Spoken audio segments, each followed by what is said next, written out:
E aí galera da Top Invest, tudo bem com vocês? Chegamos então à aula 18 do nosso curso da CPA10. Vamos tratar hoje sobre os indicadores econômicos e os conceitos de economia. Bom, os conceitos de economia são muito simples. Na verdade, dei um conceito que ciências econômicas são os estudos responsáveis pela análise de produção, oferta e demanda de todos os produtos, sejam eles consumo, produtos de fato ou serviços. A economia vai se dividir em duas grandes áreas: a macroeconomia, que estuda o comportamento econômico dos países, e a microeconomia, que estuda o comportamento econômico das empresas. Não tem muito mistério. O que é importante aqui é lembrar de alguns termos importantes. São eles. Vamos lá. Capital. O capital são os bens duráveis que são utilizados na produção de outros bens. O capital pode ser um imóvel, um veículo, um caminhão utilizado para a produção de outros bens, uma máquina, enfim. A lei da oferta e demanda. A lei da oferta e demanda é responsável pela determinação do preço dos produtos no mercado. Se a oferta é grande ou se a demanda é muito grande, isso aí vai influenciar no preço do produto. A gente tem o preço de equilíbrio, que é quando a oferta e a demanda estão em um equilíbrio, então o preço do produto é muito justo. A gente tem um ativo, que é o patrimônio de uma empresa ou pessoa física. O ativo geralmente é aquilo que te gera renda, por exemplo, um imóvel alugado por uma pessoa física. Ou o passivo. O passivo são os conjuntos de obrigações ou dívidas, tanto de uma empresa como de uma pessoa física. Se você tem um carro financiado e ele não te gera alguma renda, por exemplo, ele é um passivo para você. A gente tem o termo em inglês default. Default significa dar calote, então quando um país não paga a sua dívida pública, ele está em default.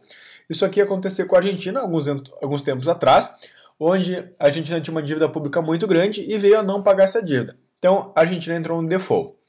A gente tem também o falência. Falência é um termo jurídico de quando uma empresa tem uma falência decretada por ordem judicial. Então, falência sempre judicial, perfeito? A inflação, que é um aumento persistente dos preços. Inflação está todo mundo acostumado, né? É um termo bem comum. E a hiperinflação. A hiperinflação é quando a inflação está fora de controle. Isso aqui aconteceu no Brasil até a implantação do Plano Real. Então, até 95, a gente tinha vários períodos de hiperinflação. Chegamos a 1000% de inflação no ano. Temos também a liquidez, que é um termo importante. A liquidez mede a facilidade de vender um ativo. Por exemplo, a venda de uma ação é super líquida se a gente levar em consideração as blue chips. O imóvel já é um ativo com menor liquidez, porque ele tem uma dificuldade maior de ser negociado. E por último, a gente tem a taxa Selic. A taxa Selic é a taxa básica de juros da economia. Ela é definida pelo Copom, que é o Conselho de Política Monetária. O Copom, a gente tem uma aula específica sobre isso, a gente vai falar um pouco mais sobre a taxa Selic na próxima aula. Quando a gente fala de indicadores econômicos, os principais indicadores econômicos no Brasil são os indicadores do preço. A gente tem dois grandes segmentos de indicadores de preço. A gente tem os indicadores de preço medidos pelo IBGE e os indicadores de preço medidos pela FGV. Os indicadores de preço do IBGE são os oficiais, porque o IBGE é o Instituto Brasileiro de Geografia e Estatística, é um órgão público, portanto, é o índice oficial. A gente tem aqui o IPCA, que é muito usado para medir a inflação. Ele é medido de 1 a 40 salários mínimos, e ele é chamado de índice de preços ao consumidor amplo, porque ele abrange uma grande parcela da sociedade. E a gente tem também o IPC, que é o Índice Nacional de Preços ao Consumidor. A grande diferença deles é que aqui no IPC são somente levadas em pesquisa as pessoas que recebem de 1 a no máximo 5 salários mínimos. Quando a gente trata dos dados do IBGE, todos os dados são oferidos entre o dia 1º e o dia 30 de cada mês. E o IPCA é o índice oficial da inflação no Brasil. A gente tem também os indicadores de preços medidos pela FGV, que é a Fundação Getúlio Vargas. O principal deles é o IGP, é o Índice Geral de Preços. O IGP é muito conhecido também como IGPM. Agora a gente vai ver no próximo slide o porquê que é essa diferença, tá? O IGP, o Índice Geral de Preços, é constituído por 3 outros índices calculados também pela FGV. A gente tem o IPA, que é o Índice de Preços ao Produtor Amplo.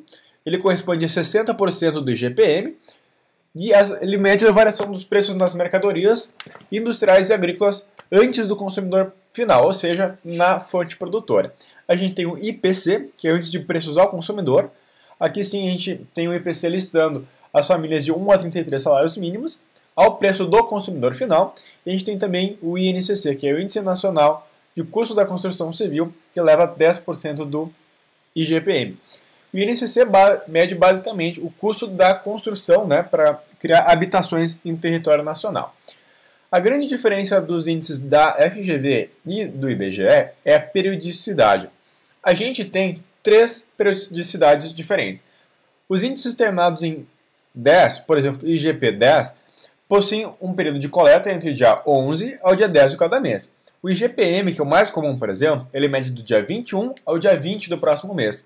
E o índice DI, por exemplo, o IGP-DI, vai medir da mesma forma que o IBGE, do dia 1º ao dia 30 do mês de referência. Outros indicadores importantes são os indicadores da balança de pagamentos. A balança de pagamentos nada mais é do que a conta do país em relação aos demais países do mundo. Ou seja, aqui vão ser medidas as transferências de recursos para o exterior, as transferências de recursos vindas do exterior, as importações e as exportações. A isso a gente dá o nome de balança de pagamentos. Outro indicador importante são os indicadores de vendas. Os indicadores de vendas medem as vendas de todos os setores da economia. Isso aqui é importante para a gente ter prévias do PIB, prévias de crescimento do Brasil. A gente pode medir também a sazonalidade de alguns determinados setores da economia, como o pessoal que trabalha com malhas, a alimentação, que depende também da safra, enfim. Os indicadores de venda são super importantes. Temos também os indicadores de emprego. A pesquisa de emprego no Brasil é a PME, que é Pesquisa Mensal de Emprego. Ela tem uma periodicidade mensal e vai avaliar a evolução da mão de obra e o rendimento do trabalho, ou seja, os salários, quais são as taxas de desemprego e os padrões, e vai seguir sempre os padrões da Organização Internacional do Trabalho. Aqui são levadas em consideração tanto a população economicamente ativa como a população economicamente não ativa. Alguns dados importantes que são medidos pela PME é o número de vagas formais criadas e o número de vagas formais fechadas. É importante lembrar que aqui não são considerados os trabalhadores informais, porque o governo não tem como medir esse número de trabalhadores. Outro índice importante é o PIB. O PIB é um dos principais indicadores de um país. Ele vai medir o crescimento econômico da nação.